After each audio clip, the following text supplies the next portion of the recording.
And then this week, they put away an Arizona Cardinals team that I definitely have some demons, but division games are never going to be easy.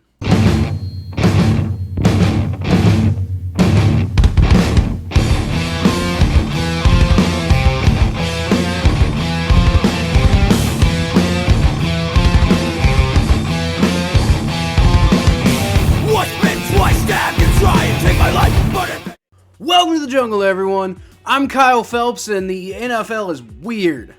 I'm really conflicted on a lot of teams right now, but that's really kind of the issue with these early season power rankings. I'm sure this all is going to look really stupid by the end of the season. But before we dive into that, I really just ask that you like this video and subscribe to the channel if you're enjoying the content. It'll help you keep up with my admittedly erratic upload schedule as of late, and it'll let me know that you enjoy these videos. So, as this is my first power rankings video of the season, sorry about the last 3 weeks by the way, I would imagine that the new and probably the old subscribers to this channel could use some explanation as to how I do these videos. I try to keep these videos all to a watchable length, so I'm gonna change up the format a little bit this year.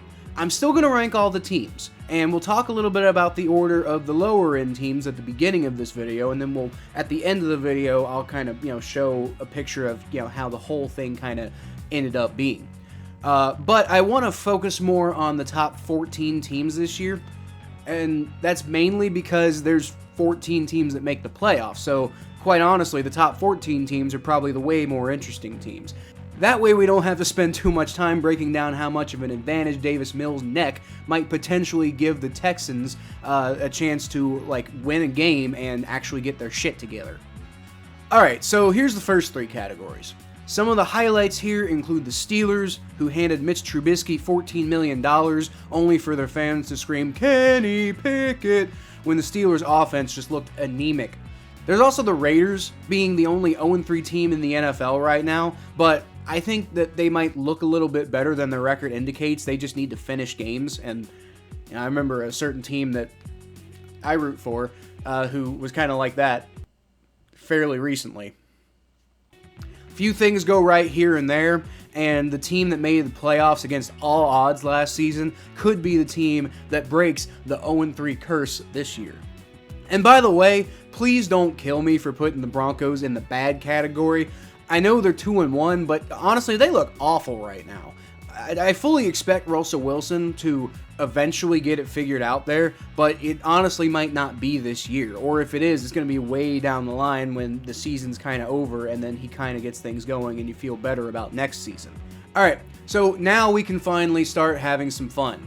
I know those first three categories are a bit of a slog, but now we can focus on the teams that are actually good. We'll start with the playoff hopefuls, teams that I fully expect to make the playoffs based off of what I've seen. I don't want to spend too much time on the 49ers and the Bears because as it stands right now, I think they're just barely going to miss the playoffs. They both look like teams that could potentially turn into playoff teams, but I don't think they're quite there yet. Maybe when Jimmy G knocks off the rust, because I think that's part of the issue that's going on right now. But anyway, at 14, I've got the Cleveland Browns. Personally, I don't really buy this team, much to Thomas's chagrin on the Battle of Ohio podcast.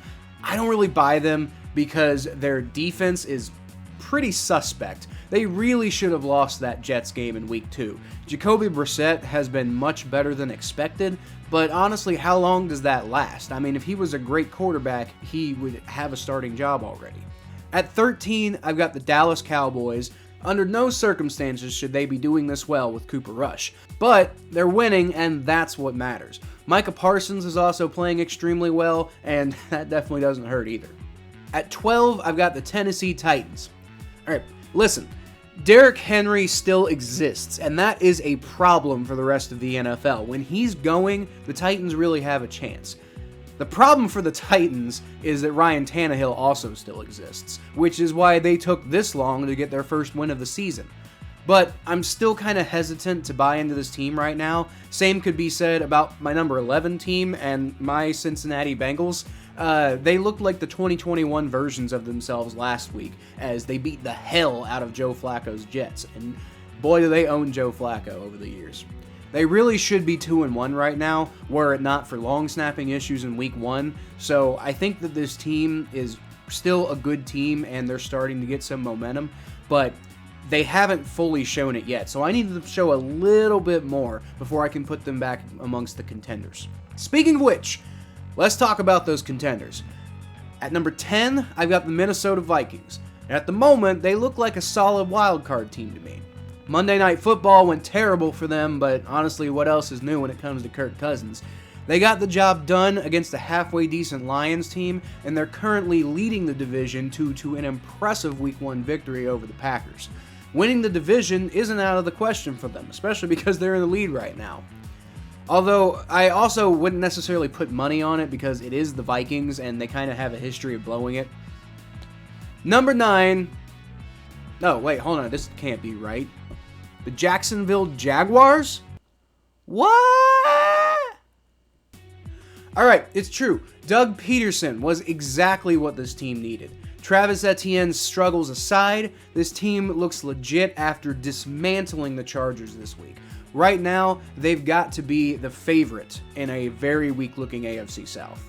At number 8, I'm giving the Baltimore Ravens credit for Lamar Jackson alone. I don't like the fact that they had to barely stave off a comeback against a rough-looking Patriots team, nor that they blew a 35-14 lead over the Miami Dolphins the week before. That defense looks real suspect, and they might not stay amongst the contenders all year. But right now, Lamar Jackson looks like he could be in the MVP discussion once again. He is incredible looking right now. For now, that might be good enough to keep him here. Number 7, I got the Kansas City Chiefs. Patrick Mahomes is a goddamn alien. And he just makes these incredible plays at certain points. It's just like, how did you do that, dude? But he definitely looked a lot more human against the Indianapolis Colts this week. And it really kind of looked like they missed Tyreek Hill for sure this week. Finally, we got the Philadelphia Eagles at number 6. And I called them frauds on the Battle of Ohio podcast this week. Clearly, they're not, after absolutely drubbing their opponents in back-to-back weeks. Is Jalen Hurts the truth? Maybe, honestly. I want to see it against higher quality opponents before I can call them Super Bowl contenders, but man, they're real close. Some people got them at number 1. I'm not ready to say that yet, but they're real close. Alright, so that'll lead us to the Super Bowl contenders. This is the true cream of the crop in the NFL right now, the teams that I really, really believe in. And none of these teams are perfect, to be fair, but I absolutely wouldn't be surprised to see any of them in the Super Bowl. So at number 5, it's the defending champs, the LA Rams, who looked like a mess against the Bills in Week 1. If I was doing power rankings, they wouldn't have been up nearly this high because of that game. But then they started kind of heating up. They came out swinging against the Falcons in Week 2, and they almost screwed it up at the end, but they didn't, which is important. And then this week, they put away an Arizona Cardinals team that I definitely have some demons, but division games are never going to be easy. Number 4, I got the Tampa Bay Buccaneers, and I know they lost. I know they lost to the Packers, and that's important, and I'm obviously taking it into account. But at the same time, that still could have been an NFC Championship preview. There's no shame in losing to Aaron Rodgers' Packers, other than just the shame of not winning in general. They looked pretty good the last 2 weeks, though, so I think they're still among the best teams in the league overall. Number 3 is the team that beat them, the Green Bay Packers. Week 1 always turns out badly for them, so I'm not surprised to see them give one game away to the Vikings early on. But they rebounded in really impressive fashion. They slaughtered the Bears last week, and they beat a fellow Super Bowl contender this week. Until further notice, the Green Bay Packers are still dangerous. Not the Broncos, Packers. They're actually dangerous. Number 2 is the Miami Dolphins. You heard that right. I really, really liked Mike McDaniels as a hire. Tua is looking like the top 5 pick that he was supposed to be all along, and that defense looks really solid too.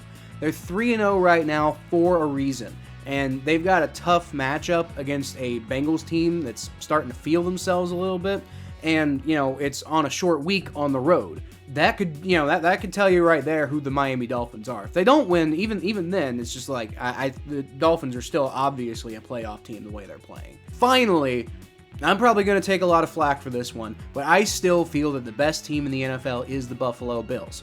They would have been number one for me the first 2 weeks. My faith is not shaken just because they ran out of time while Josh Allen was getting ready to lead them to what should have been their third victory of the season. I mean, you saw their offensive coordinator and the way he reacted. Like, the Bills were on pace to win that, and then they just kind of screwed it up due to, like, a mental error, which is not something that's super replicable.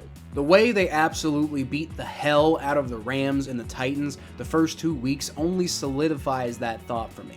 In my opinion, the Bills are still absolutely the team to beat in the NFL right now. So tell me what you guys think. First of all, tell me about the rankings. Do you disagree with me putting the Bills at number 1 even though they lost to my number 2 team? I know it's crazy, so I'm sure I'm going to hear about it all in the comments. But second of all, tell me what you think about this new format. I know that last year I tried to give every single team some airtime, and in doing that, I kind of realized why people tend to not do that, because those videos ended up pretty long, and I know you guys aren't necessarily here to watch like 30-minute videos. If you are, let me know. I'm down to make a 30-minute video. Just saying.